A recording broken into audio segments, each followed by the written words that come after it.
Hi everyone, in today's video we'll be turning this into this.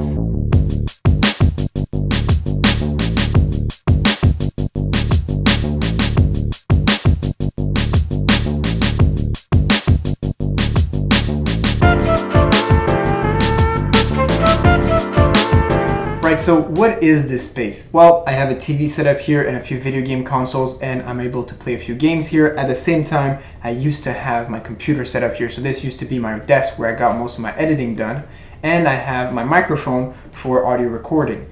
But the audio in this room is not great. You get a lot of reverb, and not only that, right next to this room, separated by just one door, you have the central heating air vent system for the house. So that makes a humming noise, and you can hear that through the door.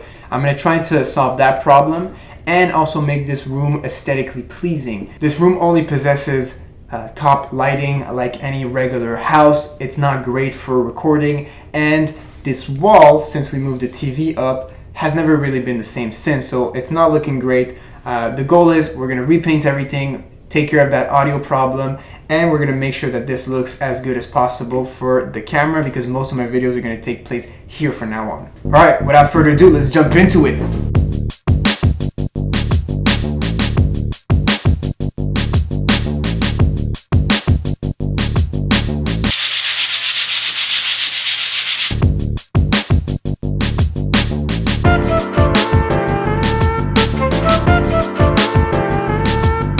Select your painter, hammerhead, tape man, spray can, paintbrush, roller. Select your outfit. Painter selected. Roller. Alright, so while the paint is drying, what we're gonna do is we're gonna try to soundproof that door. So these are cut pieces of soundproofing material that is used for usually cars, but this could be used for whatever, and essentially they absorb the vibration of noise, and they also create a little bit thicker spacing between the door frame and the door. So what we're going to do is we're going to stick this on the frame itself. It's not going to look pretty, but it's going to work hopefully, and it's thin enough that the door can still close on them. There are these bands that you could put around the doors that are made for that, but I did try them, and A, they don't stick well, or B, they're too thick and they don't actually let the door close. So let's put these on and see if it makes a difference.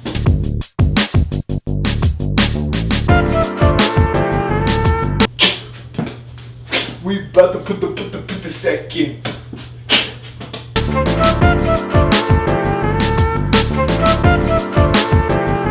Alright, the second coat is dry. Here's what we're gonna do. We're gonna peel out that tape, put everything back, and then we're gonna spruce it up with a few little things, add a few props, and we're gonna set up the lights and see how we can turn this into a proper studio. Let's get it. Right, so now that everything is set up, how can we make this space a bit more visually pleasing and a bit more functional? Well, while this was drying, I actually built this little shelf, super simple, a piece of wood, these IKEA tablets here for an IKEA shelf, and boom, drill them all together. It took like 2 seconds.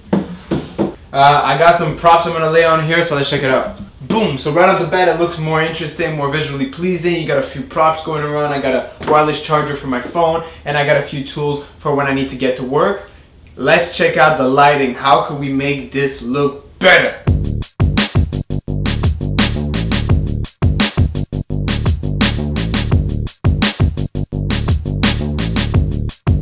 Now what you see here is the final product. I set up a few lights as you saw. I got my props going. This just fills up the room so much more. Obviously that big beautiful wall is now fixed, and so you have something that actually resembles a studio setup. Now obviously some of you don't have the equipment that I do. I possess multiple lights to make this look as nice as possible, but you can use different lights to do the trick, and these are not that expensive as well. So if you want to get started, these are definitely recommended options. Small LED panels do the trick very well. Now I have an onboard microphone, a Rode video mic, and I also have an external recorder, the Zoom H4n, and I have the Rode NTG4 Plus. So that's going to give me a great audio. At the same time, I have a fail-safe as opposed to using the built-in microphone from the camera, which is not recommended in terms of audio quality, obviously you're not going to get the best out of it. Now, what I did here and a bit more on why it's useful for me. Well, first of all,